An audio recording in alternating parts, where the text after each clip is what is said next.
Hi, my name is Krissy. I am the digital content coordinator here for Hope the Mission, and I'm going to be experiencing homelessness for the next 40 hours. So I'm very aware that this is only 40 hours and I have a home, but people live this life every single day with uncertainty, with wanting to change but not having the pathway to. My only goal is to make sure that I can convey the message of what it's like.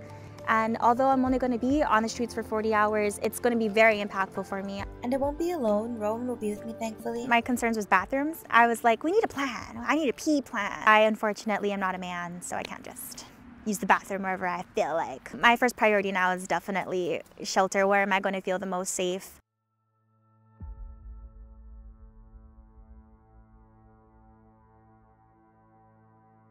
It didn't really hit me until we got here. And then now we're getting kicked off the premise of the tiny homes. And I'm like, oh my God, I'm really gonna be sleeping in a tent in Oildale. Like, I don't even know where I am. I don't. I get kidnapped.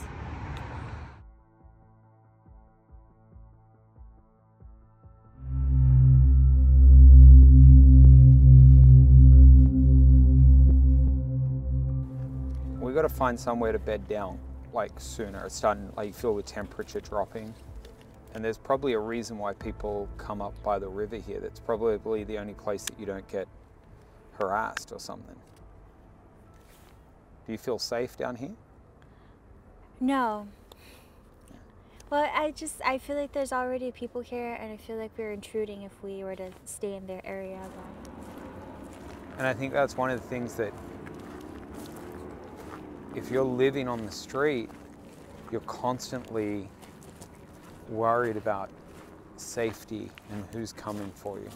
And I feel like I'm in somebody's house. Like I feel like I'm intruding. And that's a really shitty people feeling. who are like struggling too. Yeah, I don't even want to look. So here's another guy watching us. But it's a tight-knit community. When you kind of have nobody else, you defend your own, so I understand that. I think once we find somewhere to kind of put our tents, it'll feel better. If we walk up here and cut down, maybe we can find a patch of dirt away from everyone.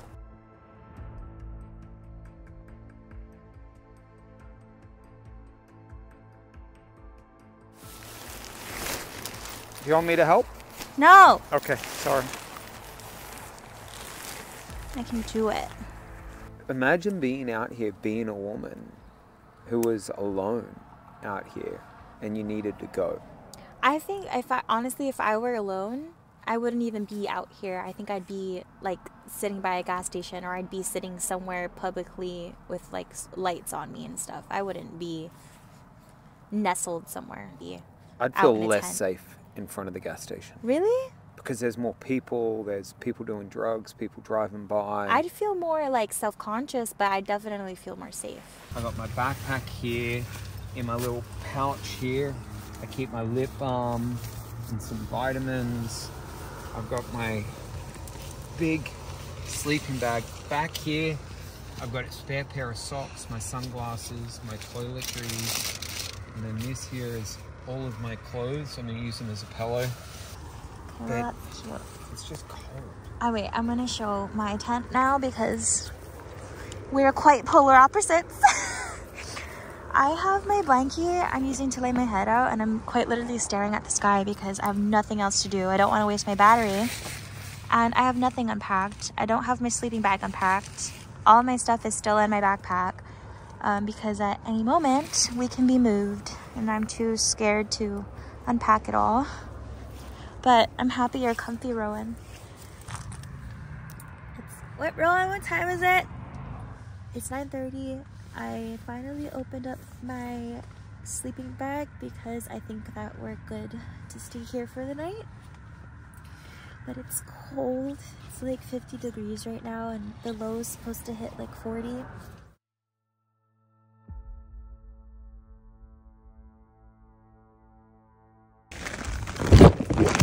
I'm probably so oily. Oh, it's like wet. Did it rain last night, Rowan? It didn't? There's water in my tent. But it's interesting, she's just given up. She's like, I'm done, I just want to stay in the tent. Maybe I can stay in the tent for the next few days. And I get it, because, you know, I kind of feel the same. Like, you could just give up and a little bit hungry, but nothing sounds good. So we made it to a McDonald's, and it was interesting when we got here, the doors were locked and they wouldn't let us in. Now, I've been sitting in here, we got a cup of coffee, and there's a gentleman outside, and the manager came scurrying over and informed us he's locking the doors and locking the place down because he says this guy jumped over the counter.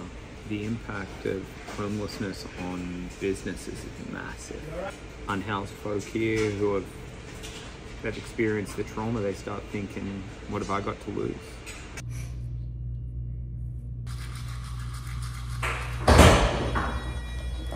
But there's a lot of folk coming in high and a lot of theft. Oh yeah. Yeah. Passed out in the bathroom, needles in their arms, naked. I watched this morning, you probably lost about 20 customers. No, it does. And the thing is that we have to put safety first for our people. Yeah. Because the guy that I was talking about, he came across the counter and was stealing food and threatening me, my life, and threatening my employees. That sucks, man. Yeah, but when you do it all day, sometimes that's all I deal with sometimes. Why don't we go to the market, the 99-cent market? No, because I want a warm meal. Yeah, but maybe we can get something because we can get hot water at Starbucks, and you might be able to get ramen there. Ramen there? You might be able to get ramen at the... Ramen. You don't understand most of the words that are coming out of my mouth, do you? Thank you. Take care, brother.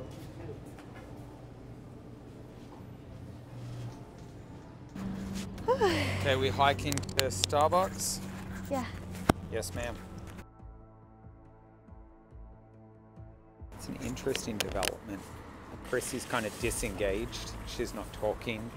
She won't make any decisions.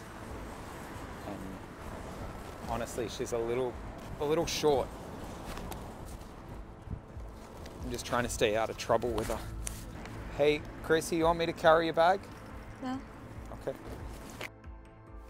Did I come out here for Rowan to carry my stuff and make my tent, or did I come out here to be a woman that's homeless? It's about a 40-minute walk. Rowan's bright idea of the cup of noodles. We just needed hot water. And Starbucks hands out hot waters, right? Wrong. Which again, it's not a slander against the business because I totally understand it, but they've had hot water thrown on them in the past, and to prevent that, they don't give out hot water anymore. We have to go somewhere else just for a cup of hot water so that way we can eat the cup of noodles. It's freaking freezing out here. It would be nice to enjoy like some soup, some noodles, the way it's meant to be. So there's a tasty whatever over there, and there's like a coffee whatever down there. So we're gonna go to the tasty whatever first, and then the coffee whatever after, and have us some whatever cup of noodles. Whatever.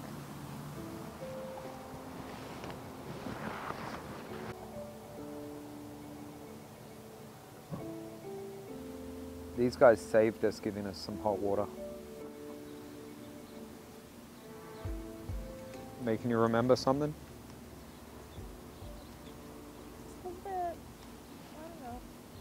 When we were back at the neighborhood market, that man who grabbed his things, he's homeless too.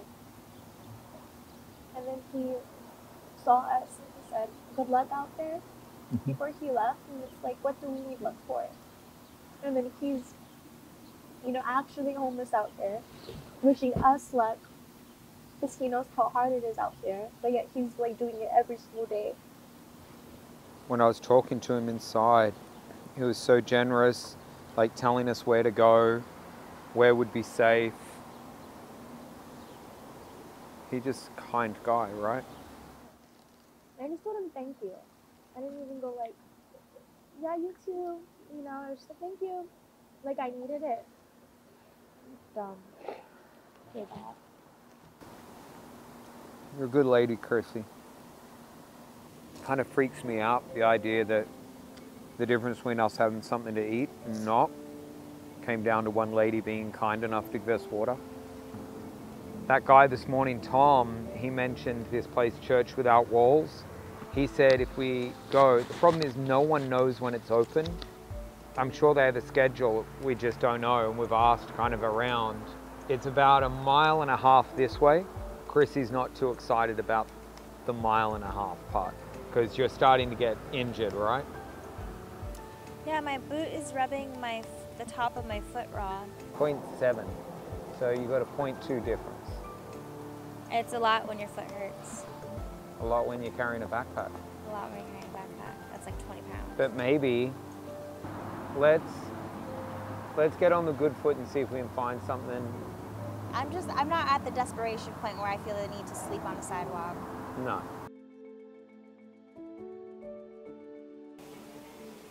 That's it.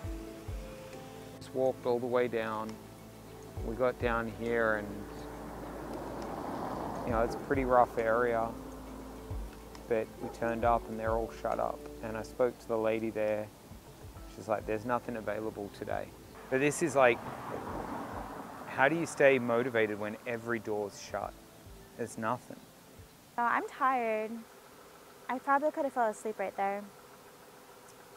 I'm moist. I would have liked to shower too. Maybe not as much as Rowan would have liked to shower, but I am moist. But I was holding on to the hope of a shower. But apparently I can't take a shower until when? When's the next time I can take a shower? Thursday, yes. Once you lose your life documents, even once you get in the shelter, it's like an uphill battle just trying to get your birth certificate back, your license back, stuff like that. I just feel icky. I'm not gonna feel nice laying down. I'm gonna go into the restroom here, and it's not the best space because you can't lock the door. It's not private, so it's not ideal. And I'm gonna do my best to have a bit of a bird bath, stay positive. Maybe there are people like me who just slipped through the cracks and have landed on hard times and they're looking for the way out, and that's what our tiny homes will provide, a way out, because this sucks. It's too warm during the day, it's too cold at night. Things are so expensive still. People have been friendly though, I will say that.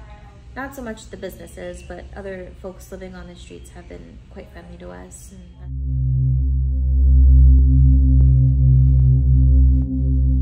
Well, it was crazy. We were sitting there and this gentleman's sitting at his table with some liquor out and a beer, and there's money and there's trash everywhere. And then he just pulls a crack pipe out. And this isn't just a homeless crisis. There's obviously that. There's obviously a mental health crisis. You see people who are having mental health breaks, but it's also a drug epidemic. This area is in the grips of a drug epidemic. We walk outside and we're walking just over here and that dog comes over. And it just so happened that the owner handed us both 20 bucks. And you know, you felt bad about it. I didn't know what to do. Yeah. And I walked over to him and I said, hey mate, like, we don't need this. We're doing okay. Yeah. Bless you. Thank you for giving. He goes, I don't need that. He pulled his shirt pocket here out. He goes, I've got $5,000 right here, and it's $5,000 with a couple of rocks of drugs just in the middle of the street. Yeah. Like it's no thing. Like it's nothing.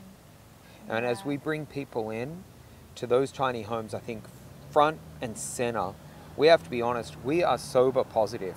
Yeah. You don't have to be clean to come in, but if you're going to be coming in, you're going to be hearing about options to break the cycle of addiction. Yeah, like we're Hope, but we're Hope the mission. That's right. We're still on a mission, and it's permanent supportive housing, and they have to meet us halfway. This whole thing's just been overwhelming, and it's really brought me back to, we need to get people inside. Nobody's going to get sober on the street. You need to get stable, you need to be able to sleep. Doing this every night, setting up, you're just in survival mode. You're not in getting sober mode. So I'm living bad and bougie now off of my $20 that I got from the nice man who just gave me and Rowan $20. I'm big pimpin', sitting here with my strawberries, my Nutella, and my trail mix. So I feel like that's the community, the unhoused community looking out for each other here. That's like a prime example of, I have it, so let me share with you what I have. And I'm hoping those that are choosing to come into the shelter are still supported by those who are not ready to make that decision yet.